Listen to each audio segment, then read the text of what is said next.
Hello, students and viewers. Welcome to my channel, Math Simples with SK Pulsar. अच्छा, आज हम लोग थोड़ा सा अलग से चीज़ थोड़ा डिस्क्राइब करेंगे जो नॉर्मली बुक में अलग सेक्शन करके लिखा हुआ नहीं रहता। क्लास 11 में जब हम लोग कोऑर्डिनेट ज्योमेट्री चालू करते हैं स्ट्रेट लाइन में, तो स्ट्रेट लाइन हम लोग पूरा ख़त्म कर देते हैं। उसमें एक आध क्वेश्चन भी बुक में रहता है, लेकिन ये अलग से हम लोगों को कोई डिस्क्राइब नहीं करता है। तो मैं ऊपर में जो हेडिंग लिखा हुआ रिफ्लेक्शन और image of a point with respect to a point और मिरर लाइन, ओके, इसको हम टेबल करके लिखेंगे। ये थोड़ा बहुत शॉर्टकट मेथड के हिसाब से काम किया जा सकता है, लेकिन ये पूरे बनते हैं ग्राफ से। ओके, बहुत छोटी चीज़ है, बहुत एग्जाम में आता है, लेकिन उस समय करते टाइम में ये टाइम ज़्यादा यूज होता है। तो हम थोड़ा सा टेबल बना के इसको थोड़ा समझा देते हैं विथ डायग्राम, ठीक है। तो टेबल में हम लोग जो चीज़ लिखे ये अच्छी तरह देख लीजिए। ऑब्जेक्ट लिखा हुआ, मिरर लिखा हुआ, इमेज और रिफ्लेक्टेड पॉइंट लिखा हुआ और डायग्राम। तो ऑब्जेक्ट में मैं अगर मान लेता हूँ कोई पी एक पॉइंट जिसका कोऑर्डिनेट अल्फा बीटा, ठीक है। तो सिंपल पहले जो चीज़ है वो है मिरर लाइन। अगर मैं एक्स एक्सिस को मान लेता हूँ जिसका इक्वेशन है y इक्वल टू 0, तो इसकी जो इमेज होती है with respect to x axis वो हो जाएगा p डैश। मैं एक्स एक्सिस के रेस्पेक्ट में मतलब सफिक्स में x लिखता हूं, तो वो कुछ नहीं है अल्फा माइनस बीटा। ये कोई रटने वाला चीज नहीं है। आप ग्राफ में अगर यहां पे बनाएंगे तो अपने आप ये बन जाएगा।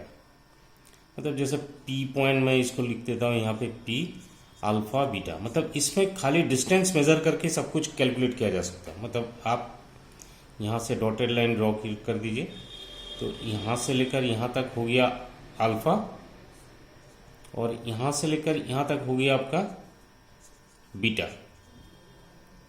तो अगर ये P अल्फा बीटा है और ये इसको मिरर होता है, तो इसकी इमेज बन जाएगा जस्ट इसके ऑपोजिट साइड में इस जगह में, मतलब P डैश एक्स, जिसको हमने क्लियर कट दिखाई दे रहा है कि ये अल्फा हो जाएगा और बीटा नीचे आ गया तो ये माइनस बीटा। बस इसी का यही कैलकुलेशन है।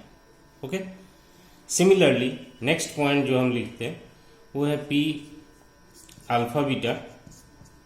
अगर ये y एक्सिस के रेस्पेक्ट में अगर हम लोग इमेज बनाते हैं जिसका इक्वेशन x इक्वल टू 0 है, मतलब P डैश y, तो सीधा दिखाई दे रहा है कि आप इसका जो रिजल्ट इस साइड में आ जाएगा, मतलब P dash y minus alpha beta, मतलब माइनस अल्फा मतलब जस्ट इस साइड में आ जाएगा ये माइनस अल्फा और ये बीटा, तो minus alpha beta is the answer. Okay, third point जो है वो है मैं अल्फा बीटा को ओरिजिन के रिस्पेक्ट में ओ जो 0 0 है उसके रिस्पेक्ट में अगर इमेज बनाता हूँ तो वो कहाँ आएगा, मतलब इसको मैं इसके रिस्पेक्ट में, मतलब इसके जस्ट ऑपोजिट पॉइंट, जितना डिस्टेंस यहाँ पे है उतना डिस्टेंस यहाँ पे है। मतलब अगर ये अल्फा है ये बीटा है तो इधर आ जाएगा माइनस अल्फा और ये माइनस बीटा, मतलब P dash O minus alpha minus beta. हो गया कंप्लीट। अच्छा, ये हो गया एकदम सिंपल चीज है। अब हम क्या करेंगे, नेक्स्ट जो करेंगे वो है कि अगर एक्स एक्सिस और वाई एक्सिस ना होके एक्स एक्सिस के कोई पैरेलल लाइन अगर होता है तो उसके अगेंस्ट में ये कैसे कैलकुलेट होगा, ठीक है। तो उसके हम डायग्राम में बनाएंगे। मतलब हमारे पास P इज इक्वल टू वही सेम चीज रहेगा अल्फा बीटा, और मिरर जो है वो एक्स एक्सिस के पैरेलल, मतलब अब हम लिखेंगे पैरेलल टू एक्स एक्सिस। तो पैरेलल टू एक्स एक्सिस का equation always y equal to something होगा, मतलब y इज इक्वल टू हम लोग कोई k मान लेते हैं, ये लाइन है। तो इसकी जो इमेज आएगी वो क्या आएगा, P डैश एक्स, ये हम ये कैलकुलेट कर देंगे। तो ये क्लियरली पता चल जाएगा। ठीक है, तो एक्स एक्सिस के हम पैरेलल कोई लाइन अगर बना लेते हैं, मान लो ये है,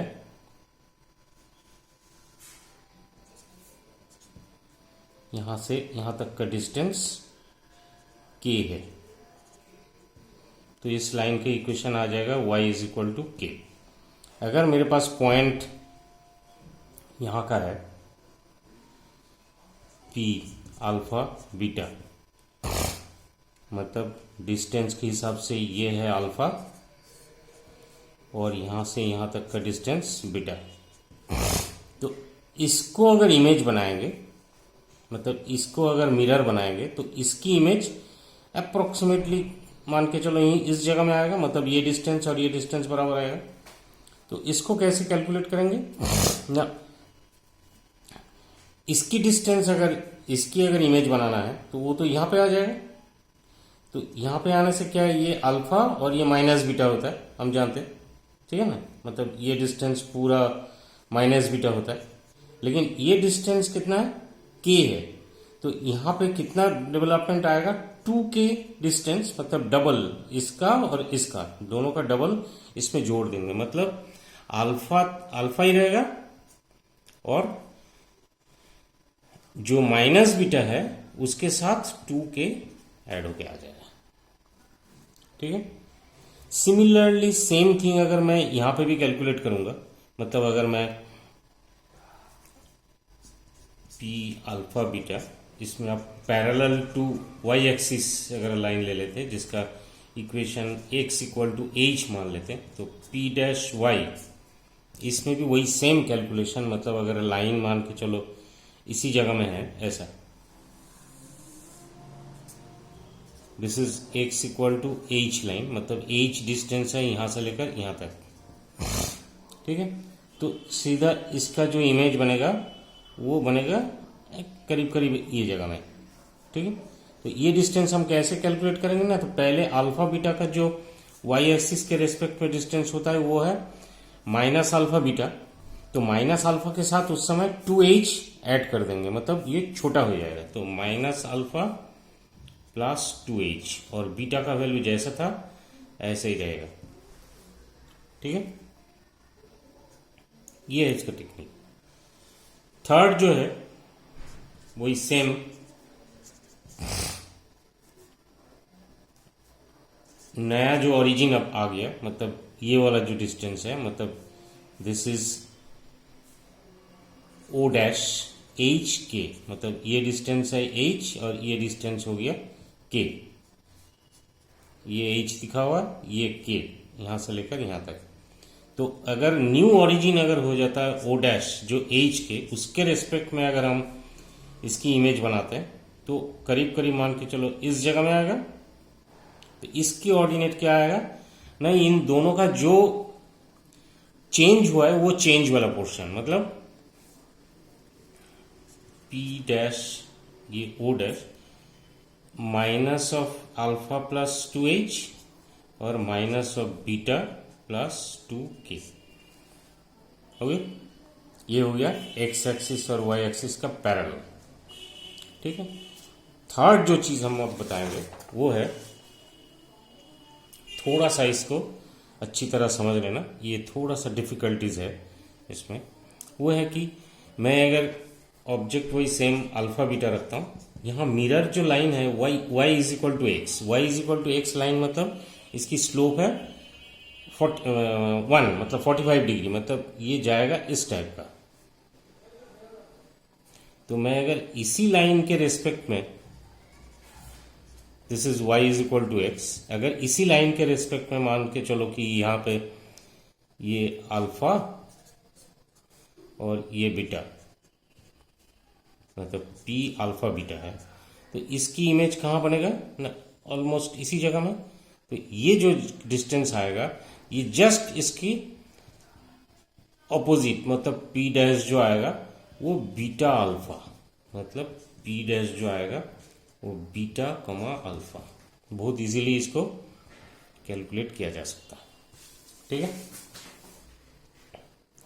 अच्छा, ये तो ओरिजिन से पास होता है y is equal to x. ठीक है ना, अगर ये इसी लाइन के मतलब स्लोप 45 ही हो और अगर इसकी लाइन अगर ओरिजिन के साथ जो line y equal to x है इसके साथ कोई पैरेलल लाइन हो, मतलब जिसकी इक्वेशन देखने में लगेगा P alpha beta y is equal to x plus k का वैल्यू अगर पॉजिटिव है तो ये वाला डिस्टेंस k हो जाएगा, k अगर पॉजिटिव है तो ये ऊपर आ जाएगा, k अगर नेगेटिव है तो नीचे आ जाएगा। तो उस समय ये p डैश का जो वैल्यू वो कैसे आएगा, मतलब यहाँ पे अगर ये अल्फा और ये बीटा है मतलब p अल्फा बीटा, तो इसकी वैल्यू हो जाएगा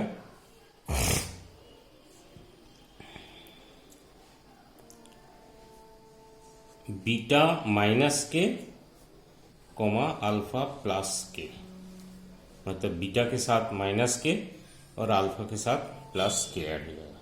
ठीक है, ये मतलब कैलकुलेशन करके ही आप कर सकते हैं आराम से, मतलब ये जगह में आ जाएगा। ठीक है,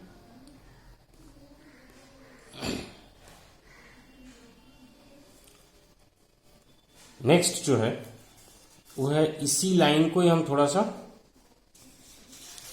मॉडिफाई कर देंगे।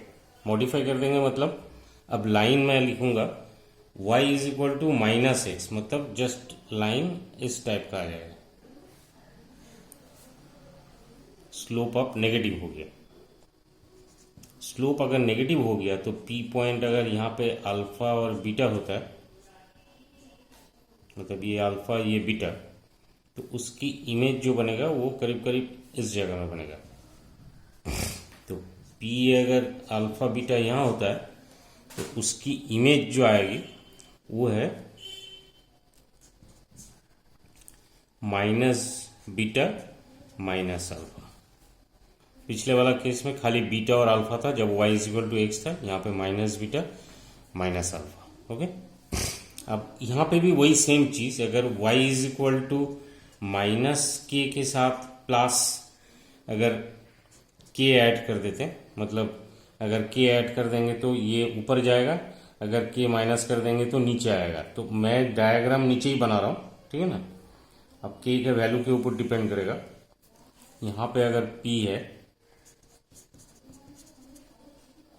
तो उसकी जो इमेज आएगी ये इस जगह में आएगी p डैश, मतलब p अगर अल्फा बीटा ऐसा लिखते हैं तो p is equal to p dash is equal to जो आएगा वो है minus beta plus k comma minus alpha plus के।